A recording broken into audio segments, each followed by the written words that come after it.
कि अम्मी ने वो दुआ बताई थी। आज वो दुआ पूरे हिंदुस्तान में लाखों लोग पढ़ते हैं। गौस पाक के करम से मुझे खुशी होती है।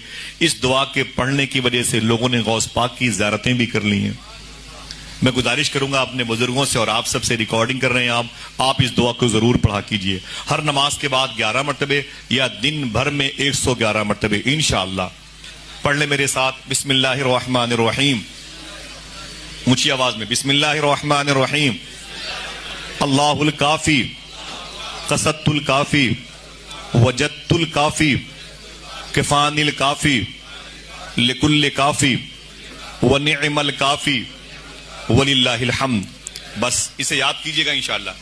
जब भी कोई मुश्किल मौका है इसे जरूर पढ़िएगा इंशाअल्लाह। मोबाइल में रिकॉर्ड कर लें या यूट्यूब से निकाल लें, ये आयत दुआ लिखी होगी इंशाअल्लाह, उसको रखिए। जब भी कभी कोई जालिम व जाबिर के सामने जाइएगा इसे पढ़ते हुए जाइएगा इंशाअल्लाह।